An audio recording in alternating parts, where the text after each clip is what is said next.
আগের পর্বে তোমাদেরকে এই জায়গাটা দেখিয়েই গেস করতে বলেছিলাম যে আমরা কোথায় যাচ্ছি, আর কথা দিয়েছিলাম যে এই পর্বে ইন ডিটেলস সব কিছু শেয়ার করে দেবো।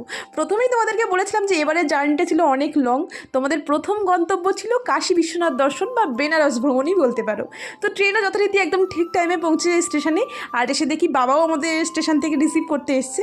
বাবা এসছে এই জন্যই কারণ বাবা একদিন আগে আমাদের থেকে পৌঁছে গিয়েছিল বেনারসে। যেহেতু এবারে আমাদের গেস্ট সংখ্যা অনেকটা বেশি ছিল, ওই জন্য যাতে ওদের কোনো রকম অসুবিধা না হয় ওই জন্য একদিন আগেই তারা হোটেলে এসে সব কিছু অ্যারেঞ্জমেন্ট করে রেখেছিল। তো আমরা এখন হাঁটতে হাঁটতে স্টেশনের ওই যেখানে সবাই দাঁড়িয়েছিল ওইখানেই যাচ্ছি। তো এখানে মোটামুটি সবাই এক জায়গায় হয়েছিলাম, বাকি যারা যারা আসেনি তাদের জন্যই ওয়েট করছিলাম একসাথেই যাবো বলে। আর এই বেনারস স্টেশনটা এত সুন্দর সাজানো, খুব ভালো লাগে। তবে এই রোদের মধ্যে মুখটা পুড়ে যাচ্ছিল, তো সেটাকে বেড়াতে এসে ম্যানেজ করে নিতেই হবে, ওই দিকে তো ধ্যান দিলেই হবে না আর কি।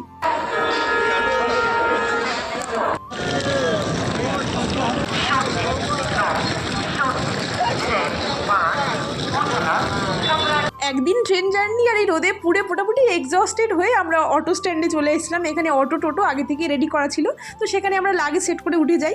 আর এরপরেই আমরা এখন যাচ্ছি হোটেলেও আগে থেকে রুম টুম সব ঠিকই করা ছিল। তো এখানে আমরা রিসেপশন এরিয়াতে এসে সবাই বসেছিলাম সবার রুম অ্যালার্ট হওয়ার জন্য। তো প্রত্যেকের রুম অ্যালার্ট হয়ে যাওয়ার পরে ওনারাই আমাদের ব্যাগ ট্যাগ সব রুমে পৌঁছে রুম টুম খুলে দিয়ে আসে।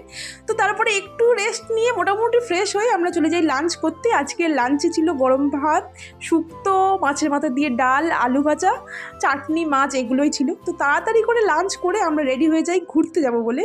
বেনারসের প্রথম দিনে এসে কী কী জায়গায় আমরা ঘুরলাম আর কী কী করলাম এগুলো সব কিছু নিয়ে আসছি এর পরের পার্টে।